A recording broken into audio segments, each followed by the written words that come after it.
Well, welcome back, everybody, to another episode, a bold and flavorful episode of Tech Whispers, where we shine the light on the very special and most talented digital leaders of our time. And when I say flavorful, I mean that. If you're watching on YouTube, I am enjoying my favorite coffee. It's 7 Brew, and this is the Hot Blondie from there. And we're going to talk about why that is, because our guest today is the CIO of the hottest company in the coffee space, 7 Brew. Today, I'm sitting down with Danyel Bischof-Forsyth. And I got to tell you, every time I'm with Danyel in person, virtually, I always come away energized. I always come away more optimistic. And she just leads with heart. She leads with purpose, and just an amazing, amazing human. So whether she's navigating tough decisions, whether she's mentoring the next generation, which she does a lot of, or taking and using her knack of turning complex problems into clear paths forward, she does it with authenticity, with courage, and with grace. So grab your favorite brew, 7 Brew, of course, settle in and get ready for a great conversation. So Danyel, welcome to Tech Whispers. I've got my 7 Brew Blondie in hand, my go-to. And I have to say, my audience does not know it yet, but you're about to give them a double shot of espresso to their leadership playbook. So welcome to you. Thank you so much, Dan, for having me. And I have my peach iced tea. So it's nice. as well. So I'm ready for anything you throw at me.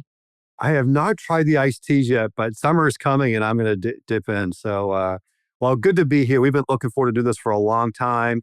It took me a while to convince you that, come on, Daniel, let's do this. You have an amazing story to tell. So thank you for doing it. Thanks for having me.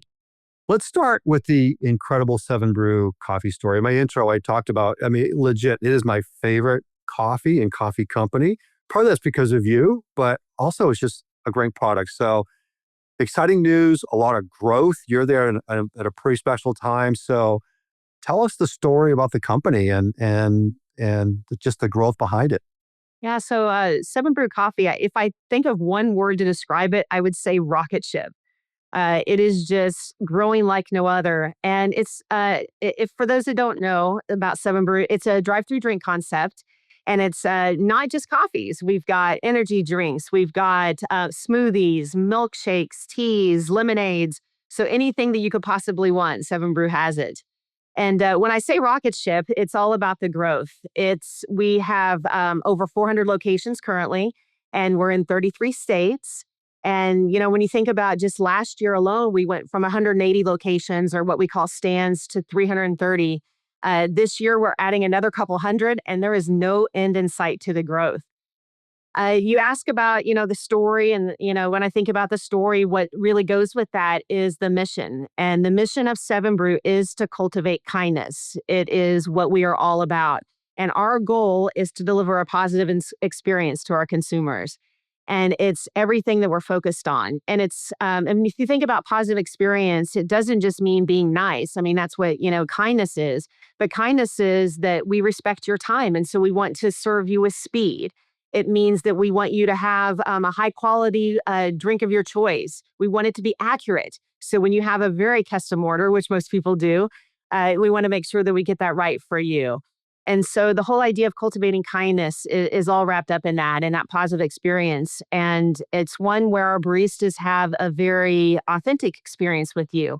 And so you come and they engage with you. We're not scripted at all. It's absolutely a positive, unique engagement. And then to add to that, Dan, I would say it's not just about the consumer experience. We also focus on this idea of cultivating kindness for the baristas also. We want them to have the best job on the planet. So everything we do is in support of them having the tools they need to have that interaction with the customer. And then our culture carries forward into corporate headquarters also. We still have a weekly all-employee meeting. We tell stories about real-life examples of people cultivating kindness within the building also. So I tell you, it just permeates the entire organization.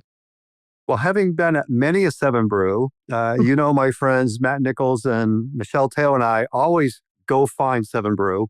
Oh. That kindness is, I don't know how you guys do your hiring and your training, but it's consistent, right? They love what they do. And so it's so fun. And, you talked about providing the team with the tools. And so with that kind of rocket ship growth, talk about the story of how technology, how your organization is enabling that crazy growth. Yeah, I'll start off that by saying, we're getting to build something new. And the reason I joined Seven Brew was because of this opportunity to build this legacy, to create something that will live on and to be a part of that. It's just so exciting.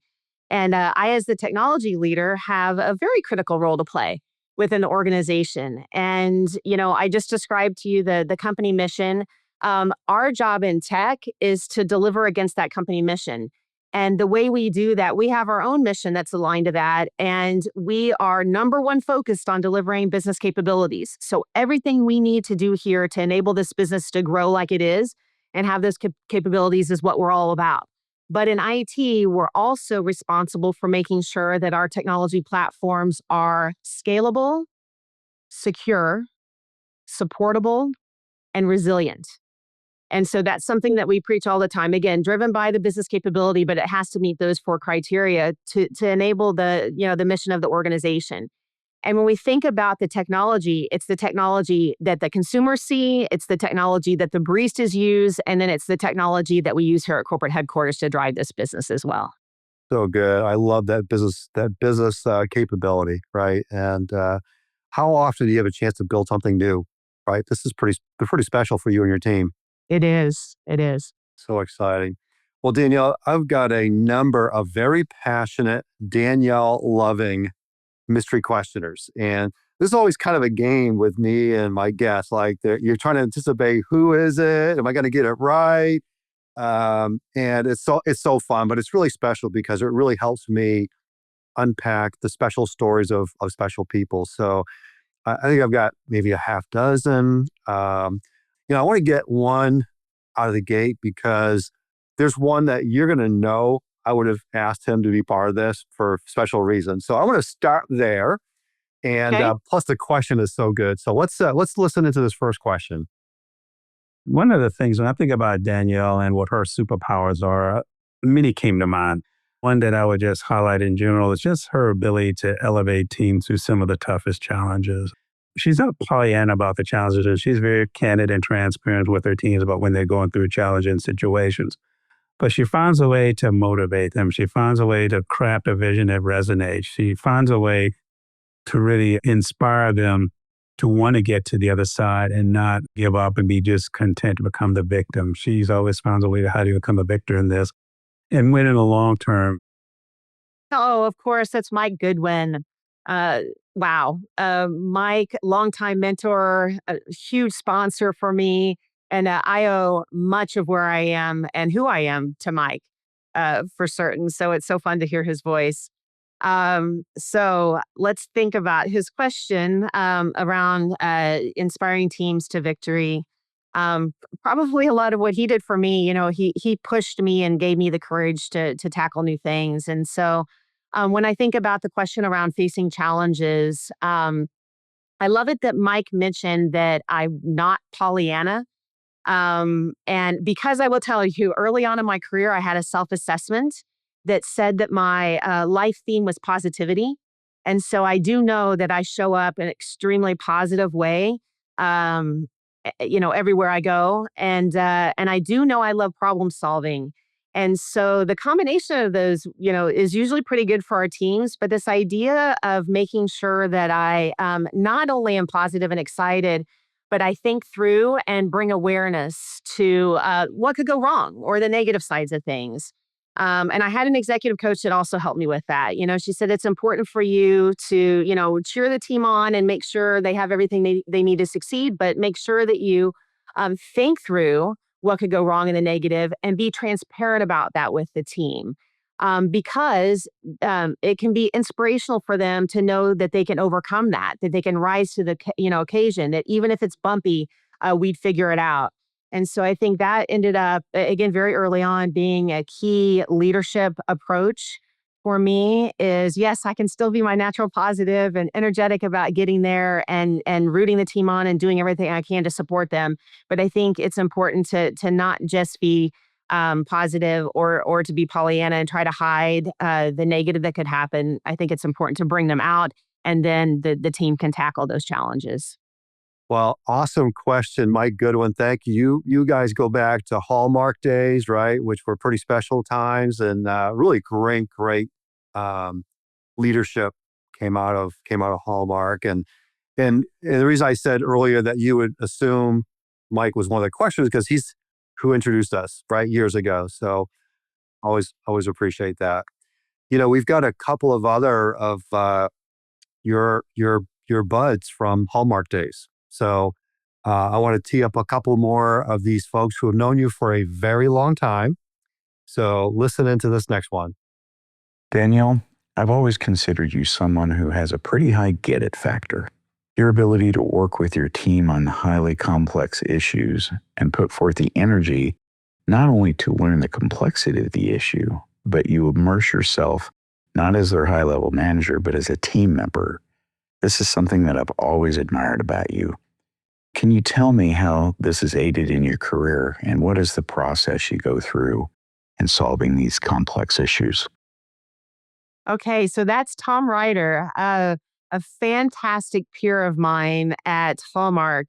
Back in the day, we did some really awesome things together. So it's fun to hear from Tom. Um, okay, so to answer his question about the process to solve problems and address complex issues, I think it probably comes down to the fact that I believe in the power of the team.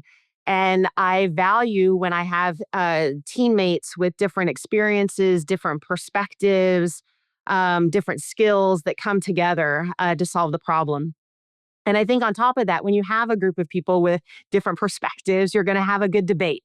And I love a good debate when we're tackling issues and solving problems. And I think that's where a lot of fresh ideas come from when we tackle them together as a team. And so I also think, in problem solving, it's important to see the big picture or to have the context of the problem and then break it into smaller problems. It just makes it so much easier to tackle when you do that. And then a little bit more of a structured approach is what I would take. So start big, break it up, and then have a structured approach. And I think it's really important. I love Tom's comment about, getting into the details with the team. I think that diving into the details to understand the problem is really important. And at the end of the day, these problems we're solving are so complex. There's seldom one right answer. If it were that easy, we'd be doing it, in our sleep. And so I think it's important to brainstorm the solutions, to come up with the best possible path forward, and then mitigate the risk and move forward with that solution. I love that question, Tom, the get it factor. I'm like, Tom, what does that mean? Tell me what that means. That's so cool, right? And he did articulate that, and he went on and he joined Mike Goodwin at PetSmart, right, years ago. So they continue great things, and then Tom, I don't know if you've heard, but he came out of retirement to become a CIO for a logistics company. So Amazing. great work being done out He there. couldn't stay away. He's that good. Yeah, well, all of you, I'm finding that out, and Mike Goodwin now on 4 boards. I mean, he's out there doing amazing board work, and so just good stuff. Well, I've got one more longtime friend from those days, and knows your work, knows your philosophies, your superpowers. So check out this next one, Danielle. Long range planning is critical to managing a complex technology portfolio. However, predicting the future in a rapidly changing business landscape is near impossible. How do you build compelling long-term strategies without having to adjust them constantly and hurting your credibility? All right, who's that? That sounds like Dave Caldwell. Mr. Dave Caldwell, yes. Excellent. Excellent. Oh gosh, another great teammate at Hallmark. Wow. It's again fun to reconnect and hear his voice. All right. So the question around long-term strategy. So, I got to give credit to an early role that I took on. They gave me the skill set to develop strategies because I did not know even how to approach that. And there was an opening at Hallmark, and it was the director of strategy role within technology, and it became open. And I thought, I am so not qualified for that. But if I could get that role, I would learn how to develop strategies and long-term planning. And then I could take that tool for every job that I had after that. And so I applied for it, and so grateful that I was able to get that. And really dug in and learned from multiple companies. I brought in multiple companies to help me craft what our approach to strategic planning would be, and really hone that approach. So that was incredibly helpful for me to have that early on role there. And so, I think with that, I learned that it's not about frequently revisit, it's not about frequently, completely changing the strategy once you set it. It's actually about frequently revisiting it. And so, you confirm you're still on track, you seek out any new information, you adjust accordingly. And so there is this idea of still keeping an eye on it and looking at the strategy you developed, but not to do this yo-yo, go back and forth. And I think Dave used the words lose credibility, but I absolutely agree. Revisiting is important, but not back and forth in the strategy.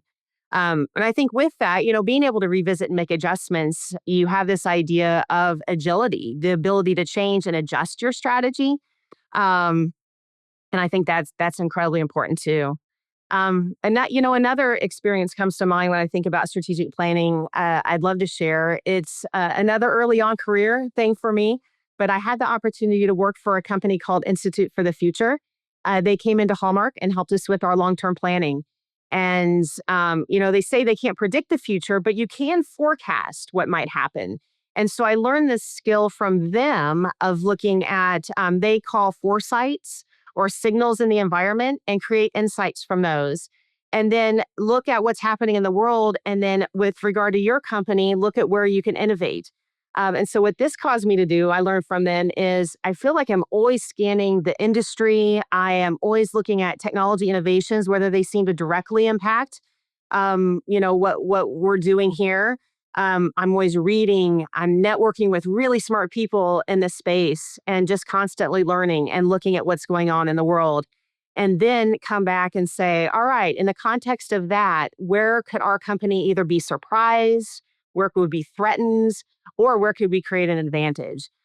So I use those couple of examples of that role to learn the skill, as well as the great experience with Institute for the Future to hone those skills. It's amazing you mentioned those folks. I've got their latest book here, Leaders Make the Future. You've read it. This is the third edition. I have. You probably know Bob Johansson. I do. Known Bob for decades. And we did this book came out, the third edition came out in February. We actually launched a podcast the day the book came out. And so Bob was joined by Gabe Cervantes and Jeremy Kirschbaum. Mhm. And I want people to go watch that podcast because it's so good. I saw that. They talk about the 10 leadership skills needed in a Gen AI world. And they are so good. And you and I both know, because we followed their work for a long time, just how accurate they are. It's not, fortune teller predictions. It's like, no, what do they call it? Future back thinking, right? They go out 10 years and work backwards. Yeah. So good. Well, thank you for that, Dave Caldwell. And Danielle, I think Mike and Tom and Dave have given us a good launch point, right? They've given us some of those things that you're really well known for. This next, I'm going to change gears a little bit, maybe kind of go into some of the how. All right. So another mystery questioner, she's had a front row seat with you over a number of years. All right. She's been with you during those great, things are cruising, cranking times. She's been with you when things were challenging, and she's through it all, no matter what. She's seen you be consistent, stay true to your values, your authenticity, and just the way that you create space for people to thrive. And so her question's going to peel back some pretty special things about you, your leadership behaviors and beliefs. So you can have some fun with this. So listen in. We've worked together in 2 companies now, and I've gotten to witness your amazing leadership and the superpowers you bring to a team and an organization. There are 2 in particular that I'd love to hear you talk about. One is your authenticity in every interaction, whether it's a one-on-one, a tough meeting, or just a hallway conversation. You always show up as you, and that gives permission to do the same. The other is your advocacy for women in the workplace. I've seen how much of that happens quietly through your mentorship, making space, and lifting others up without needing credit. What advice would you give to women who are just starting out in their careers, especially women in tech, for those trying to find their voice or their place in male-dominated spaces. Oh, that's Stephanie Quillen. She's pretty special. Oh my goodness. Yes, she's a fantastic HR partner. She was my partner at Tyson. And then I cannot tell you how excited I was to have her join Seven Brew. Yeah, it didn't take a lot of convincing, but I'm just so glad she's here. Getting the band back together here, right? Oh, How cool is yeah. that? And Yeah. When you have a great HR partner, it makes all the difference in the world. Yeah. I mean, Yeah. you can do amazing things. So having Stephanie here is awesome. Now, before you answer her question, this is going to crack you up. So I got a chance to meet her. We recorded, we talked through her question, and I was just having a blast with her. I'm like, okay, Stephanie, when you record, I want you to speak at about 80% speed. Because I'm like, are you from New Jersey? She goes, no, I'm from the Midwest. I'm like, okay, well, gotta go a little slower. Yeah, it took me a minute to recognize since she was talking so slowly. Yeah. So anyways, great question. Thank you, Stephanie. So I'll let you dig in, Danielle. Okay. All right. So she asked two questions.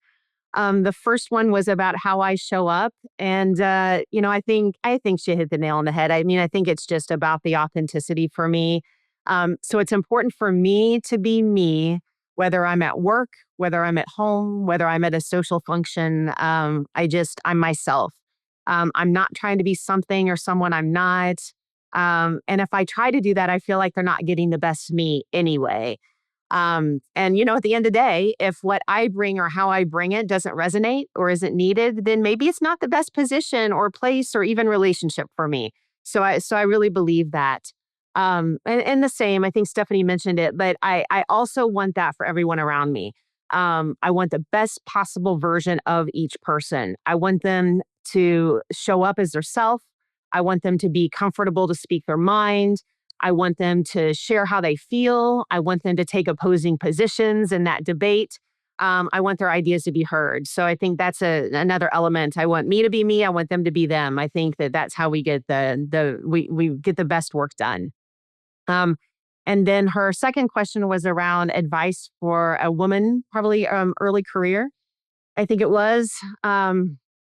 So that advice, that's always an interesting question. I think it brings me back to a couple of things. I think one thing that I'll share, I had the privilege of writing a dissertation recently where I was able to interview 10 the top level IT person at Fortune 500 companies, most of them Fortune 200. And I asked them at the end of this very intense interview about their career, their journey, their advice. But I asked them the question of if they could wave a magic wand and make something be true for this next generation of women coming up, especially women in the workplace and women in tech, what would that be? And a resounding similarity in answers revolved around the idea of having courage. They want the women or the girls coming in, the women in the workplace to have courage. They want to make sure that they know that they belong. And so I'll add to that even when everything is telling them they don't, maybe the atmosphere is telling them they don't, the environment, maybe they're the only woman in the room, which is intimidating many times. I want them to know that they are meant to be there. And personally, because I have had the most amazing support system that I could ever have dreamed of, I try to do the same for everyone around me as well. And so I would say to seek that support out if you're not getting it, to create that network, that support system is so incredibly important for your career. So good. Stephanie, thank you so much. And, Danielle, that courage thing, I mean, you and I could spend an entire podcast talking about that, right? I mean, because Yes. you live it. You've got that courageous leadership and a lot behind that. But tell us, people don't just sit around on the weekends, write a dissertation. So what were you doing that work for? Oh, yeah. Well, it was part of a doctoral program that I wanted to go back and take, and it was around organizational change and leadership. And so I think change is hard, and I needed more tools in my tool belt to be able to make change happen. That's what I love. I love transformation. I love change. I love doing, big, bold things. And so, figuring out how to make change happen was exactly that. And that dissertation, I'll share with you, the whole goal of the dissertation was to find out how to continue to expand women in technology leadership specifically. So what we can do to increase that. Yeah, fantastic. Well, congratulations on that big milestone, and no surprises to you and I, but the latest data around what's getting in the way of companies being successful with their AI, Gen AI, fill in the blank of technology. It always comes back to org change, right? And so important. And I think we've got a few topics coming up that will help people understand how you're successful leading in those ways. And so I'm going to pivot from Stephanie's authenticity and advocacy questions to what I'm going to brand it right here now. It's the Danyel 4Ps of leadership. Okay, like leadership Okay. principles, and they're focused on. You touched on a little bit positivity, but one is around positive intent. One is around priorities, prioritization. One is around politics, which nobody wants to talk about. Those organizational dynamics that derail projects and products and careers. And then one on, I just think pride in our work is just so important. And these are things that, as I talk to you, I just like, those are pretty cool. So I want to get you to talk about these. And so maybe talk about the first one, assume positive intent, and how you see the world through other people's eyes. Yeah, so that whole concept was introduced to me really early on in my career at Hallmark. We actually had brought in a company that was to help us establish culture and kind of guiding principles as an entire company. It was called a Woodstone program, and it had 3 guiding principles. And so the one that really resonated with me for the rest of my career was this idea of always assuming positive intent. So the whole thing with positive intent is that is about perspective. And, the whole underlying principle with that is that people in general don't intend to go around wrecking people's day or doing something that's incredibly disruptive in a negative way. And so what it says is when you encounter something or a situation, it's like pause for a minute and ask yourself, okay, if I were them, it's all perspective. If I were them, put myself in their shoes and let me think through what they intended. It probably wasn't the intended, outcome that they had in mind. And if you assume they're coming from a positive place or with positive intent, it has you kind of reframe the situation a little bit and look at it from that perspective. And so you go into that conversation or that scenario with that person or that situation, assuming that, they have positive intent, and then analyze it from their perspective and seek to understand where they're coming from in that way. And I have to tell you, it causes you to kind of step back, and it's a game changer, to have that perspective. Because if you go in just with either how you perceive the situation, you can get a lot different outcome than if you put yourself in their shoes. But yeah, the whole idea of positive intent kind of takes any of the negative energy out of the equation for a minute and lets you, without the emotion, analyze what happens. Yeah, that's so good. And I think kind of building on that, the second P is around priorities. And I think everyone shows up to work every day wanting to do great things and important things. And I was just with a CIO friend recently that he inherited an organization. Prior to him, they had 135 projects going on. And he did an assessment, and they figured out there's about 30 that really were valuable and that should be focused on, and that would be, they could actually finish, right? So talk about your thinking, your process personally, but also your teams, how you get them focused on the right stuff. Yeah, I say this a lot, that there's always more demand than there is supply. There's always more demand for our team's time, especially in the tech space, than we really have the ability not only to do it, but the question is, should we do it? Is it priority? And so, I'll go back to a lesson that I learned from my very first manager. It's one of my first leadership lessons, and it was about priority. And I'll take you back to a very eager Danyel in the workplace. I was moving fast and talking fast and taking on as much as I could. And I reached a point where I got overwhelmed. And I had taken on too much. And John came to me and he painted this picture, and I've shared this a million times. He said, your job is balancing a platter. And he said, people are going to keep dropping more work on your platter. And he said, the goal, what you're trying to do is you're running around like crazy and you're trying to make sure you're catching everything and you're holding everything on the platter. And he says that's the wrong thing to focus on. He said the goal is not to try to catch and balance everything. He said, be strategic about what you let drop off the platter because things are going to drop. And he said, you have to be choiceful about what you let drop, whether that's a work product or maybe even a communication or he said, just be really, really strategic about that. And that was just career changing for me. And so, I've heard other people talk about that as letting not to let glass balls drop off, but yet bouncy balls. So, it's the same idea. It's just really making sure that you're careful about that because we're never going to be in a position where we can take on everything that would come our way. Prioritization is key. Interesting. John said, be strategic about what you let fall off, not about what you let on. Right. Yeah. Right. I think I'll just add this a little bit, Dan. I think there's something to that. Even, we keep a backlog of requests. We have clearly a roadmap. We have a number of active projects, but the requests don't stop coming in. So we let the requests come in and then we triage them. We say, are they urgent? Are they must have? Are they nice to have?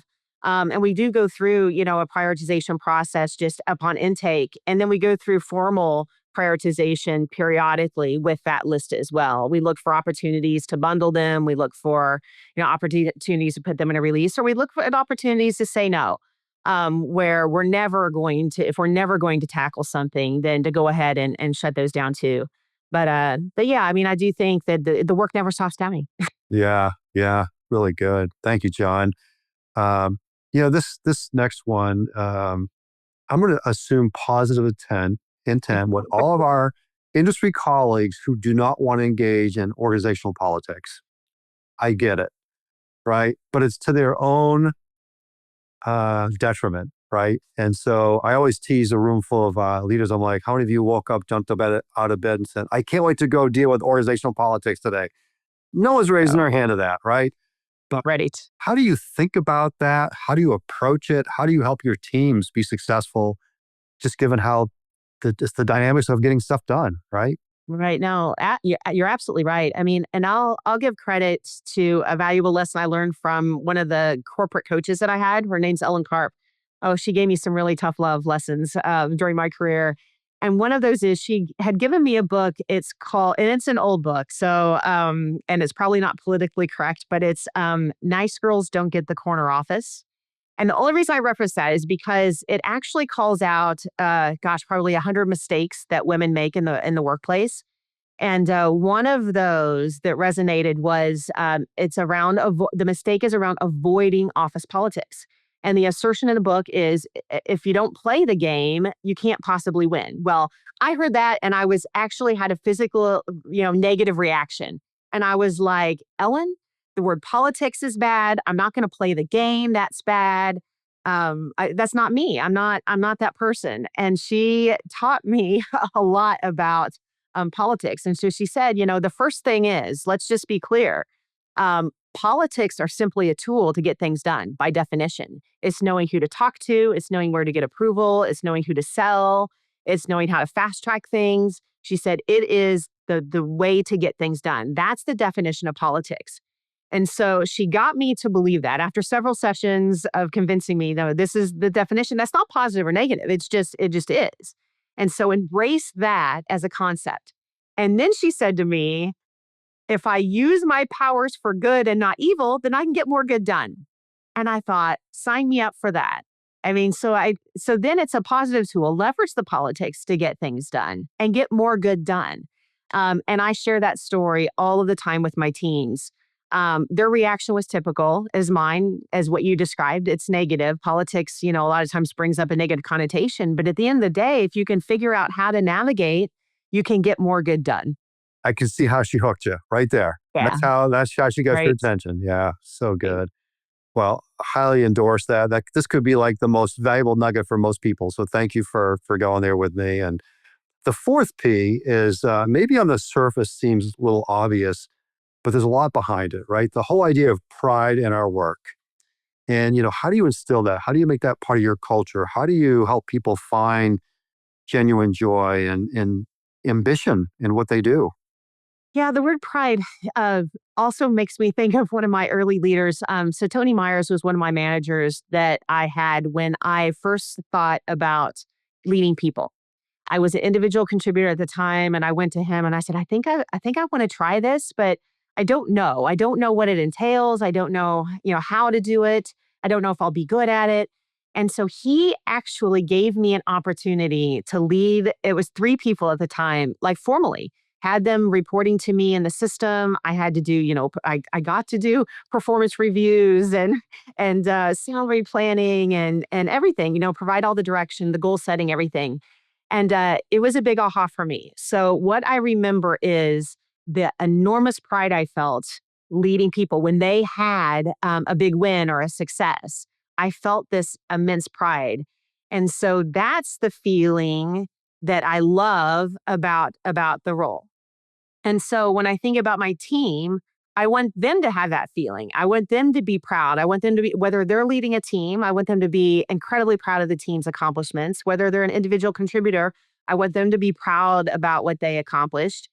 And so, I think what goes along with that, I think you can only externally motivate so much. You can only have so many carrots and so many sticks. I mean, you still need those. But I think it comes intrinsically. And so when I think about that experience I had and what I've seen my teams have, I think that's why for me, the pride comes when you can help align somebody with the right work that is aligned to the right person. And I think really if you make that, the magic happens there. And I think the pride follows. I think the pride in what they can create and what they feel great about, that comes with that type of alignment. Yeah, so cool. I've got a couple more mystery questions teed up next for you. And coincidentally, they've got 2 more P's for Danielle that are your superpowers. And Okay. one is around, well, let's call it the people stuff, right? So, I always say, everything's easy until you mix in the people, right? Then stuff gets really interesting. So this next person has seen you in leadership. He just admires your people strength. So listen into this next one. In my professional life, I've worked closely with leaders, CEOs, execs across all different functional areas and industries. And Danielle stands out as one of the top 5 leaders, probably top 3 that I have ever had the privilege of working with. A lot of leaders are smart and driven, and while Danielle is stronger than most in her intellectual horsepower, her learning agility, and kind of all the things that got her into leadership in the first place, her real superpower is that she absolutely shines at the people stuff. And people are hard. I mean, that's why I'm a dog person. So my question for Danielle is, why are you so good at the people stuff? Like, it really differentiates you from other people and other leaders in the best possible way. And it's one of the reasons you're on my personal board of directors still to this day. Wow. Top 3 leaders she's known. Oh, yeah. Cassie Atterbury. She's, such an amazing human. And, what's really interesting is she is also on my personal board. All right. Well, she's a wealth of information, one of my go-to. And she and I worked together at Hallmark, and she started out as my HR partner. And like I said, worked her way up to my personal board.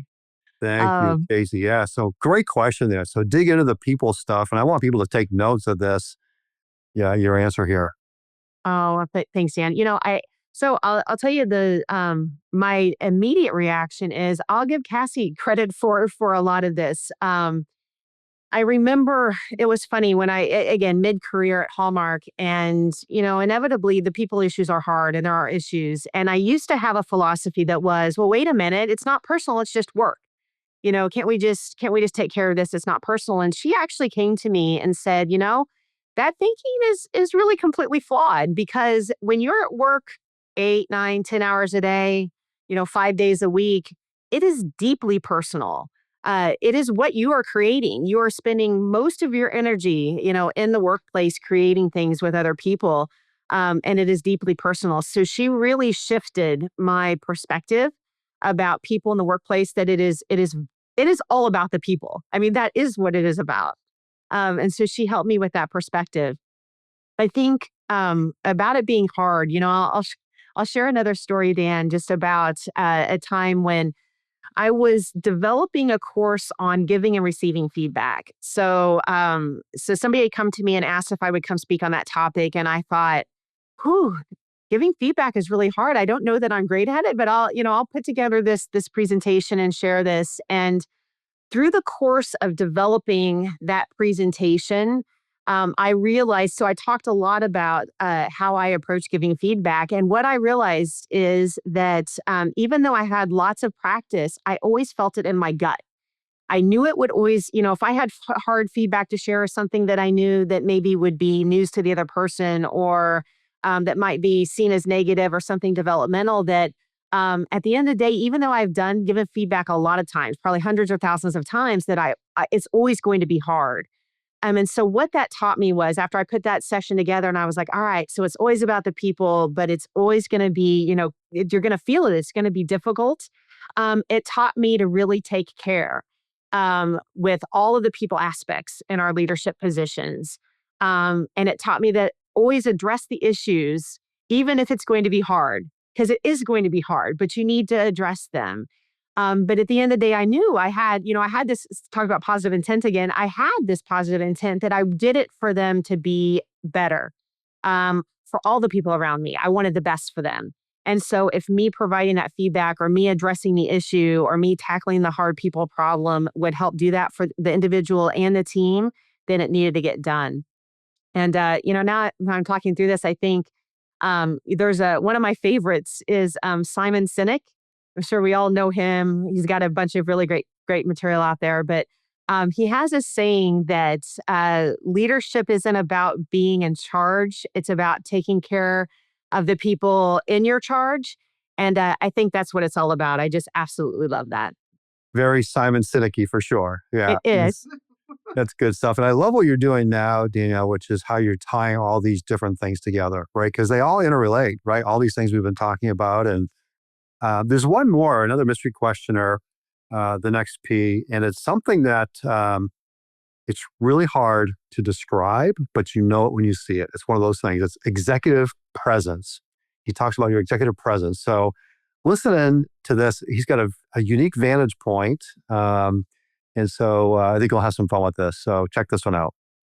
So Danielle, you and I obviously got to know each other really well through our Netscope Executive Advisory Board. I remember when we were exchanging phone numbers and I typed your number in my phone, your Hallmark card popped up. And then we realized that we'd known each other for a lot longer than we already knew. And it's been fun following your career and being engaged with you through the advisory board, now at your time at 7 Brew as well. One of the things I've always noticed is the executive presence you bring up and the confidence you bring and the strategic insights you bring. And so I'd love to understand, where does that executive presence come from? And how do you then teach and cultivate that within your teams? And maybe how does that also contribute to some of the followership you have as well? Bam. Good one. Yes. Mike Anderson. Indeed. Yeah. CIO of Netscope, long time. So industry peer. And how do you, yeah. So Mike made a reference to board, right? He did. Oh my goodness. Yeah. Mike is one of the best in the industry, hands down. I learn from him every time we interact. He knows his stuff. He is just, and he's a connector like no other, which, networking is hard. It's work and he is a pro at it. I appreciate Mike so much. So to unpack his question, because I think it's the intangible, right? Yeah, his presence is a hard one to describe, and I guess wow. And I appreciate that compliment that he gave me. I feel like I'm always working on how to present myself, but I guess when I think about me and how I approach that, I think one of it is maybe just trying to be confident in the situation, and the way I do that personally is preparation. I do my homework. I think through the scenarios. If it's a presentation, I practice. If I'm pitching a deck to the board, it's being buttoned up. It's knowing my stuff. So I spend, probably 10 times the time before any event or interaction or anything with the preparation. And that gives me the confidence, because I think the confidence is important. I mean, people want to believe in you. They want to, believe that you have the ability to do what you say. And so I think the confidence is a key piece. I think when I think about me and that presence, I think I go back to something we talked about a few times already, Dan, around authenticity. I think I am authentically me. I think that I am myself. And I know that if I'm confident who I am, it's okay for me not to know everything. I can be very vulnerable, and I can be confident about what I know, and I can be vulnerable about what I don't know, and that is all part of me. And again, I think one more thing when I think about presence, I think about just the overall communication and honing those skills. I think those are probably one of the most important set of skills when it comes to presence is the communicating. And and I'll bring up, you mentioned Bob Johansson earlier. And he had another book. He had 10 leadership skills of the future early on in his career. And one of those 10 leadership skills that I grab onto is this idea of clarity. And people crave it. And so I really try to be clear in the messaging and work on that. And Bob says, if you're clear, then people will follow, since they crave that clarity. And then probably one last thing, perhaps, in this idea that goes along with presence, is the ability to be heard. And I had that executive coach I mentioned earlier. She actually taught me a skill on how to frame my ideas so they can be heard. So how your lead in to a conversation or to a presentation or to a pitch is just as important as the conversation itself. And so really practicing how my lead in to the conversation framed the idea that I was about to share. So many gold nuggets. I want to go back and listen to that answer again because there's so much there. I mean, go back to like you made the point about preparation. Like, I think a lot of times great executives like you make it look easy, look like you just showed up and did it.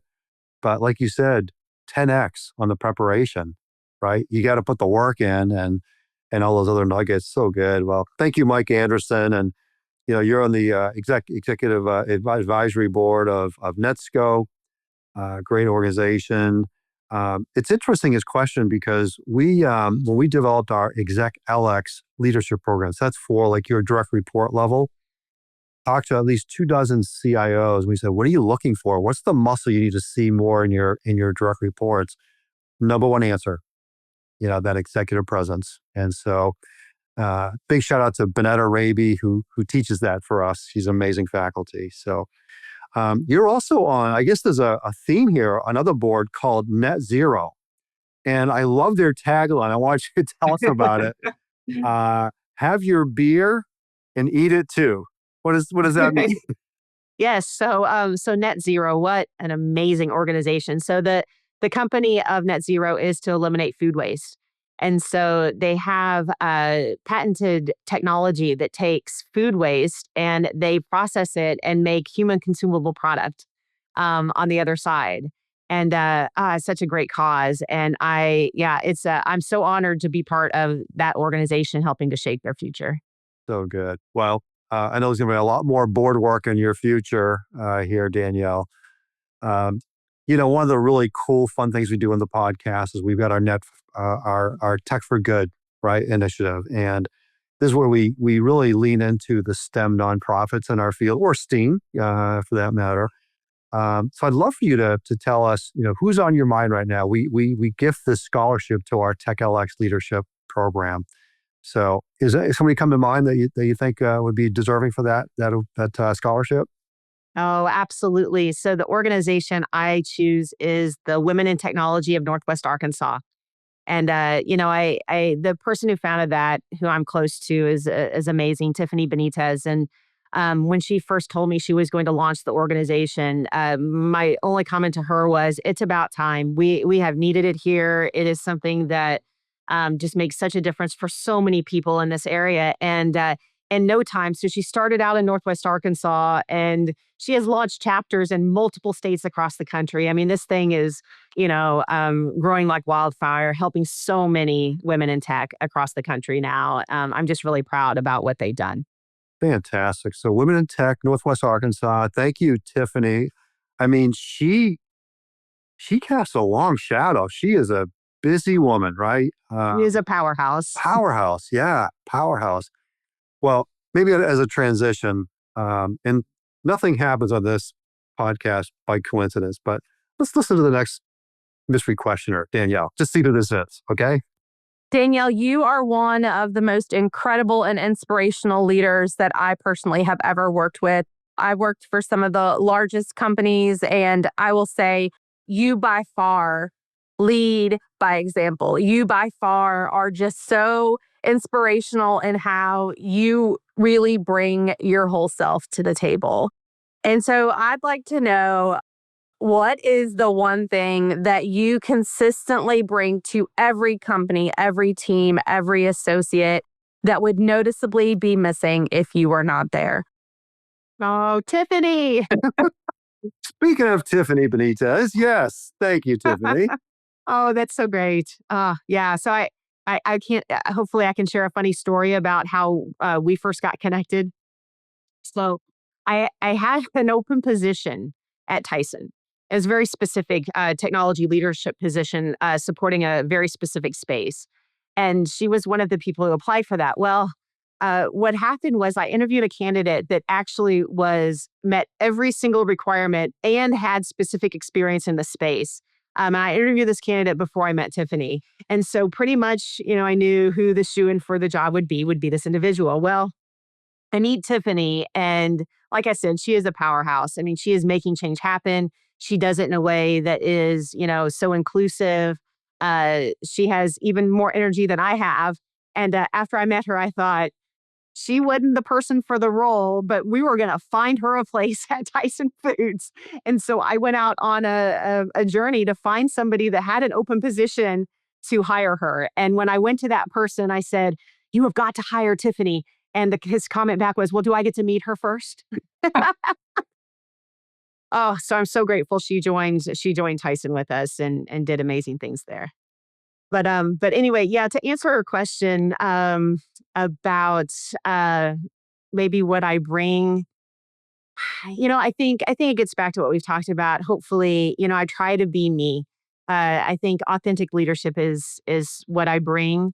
Um, And then with that, I really focus on setting my team up to succeed. That is really what I'm about. I'm about knocking down the obstacles, getting them what they need, helping them grow, pushing them harder than they think that they can, perform themselves. And I think that's probably what I bring to the table.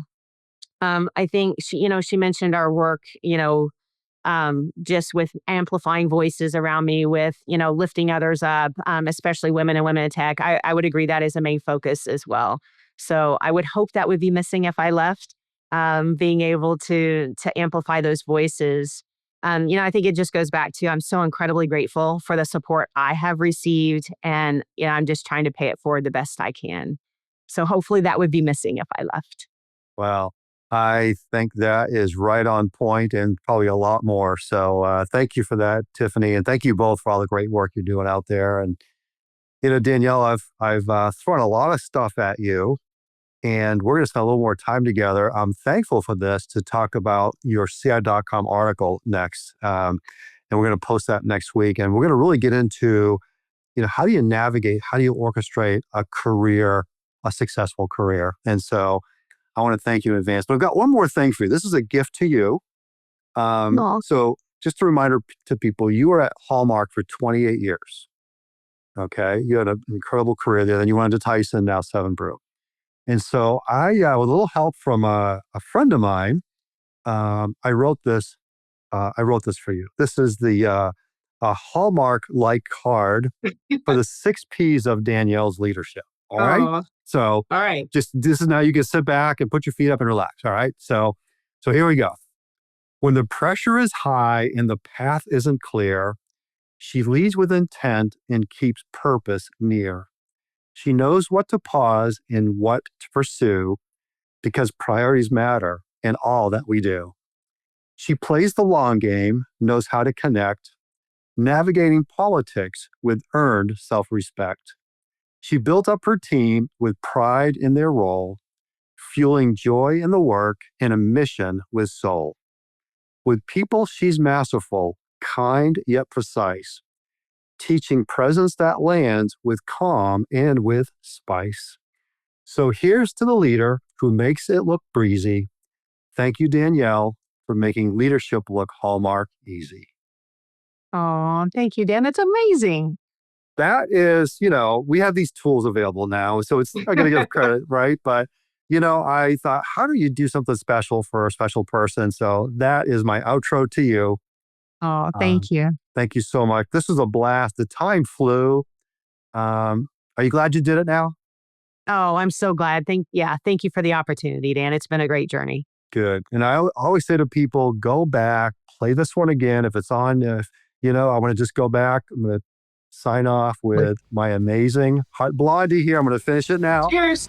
Cheers to you. And thank you so much, Danyel. And we will see you all again really soon.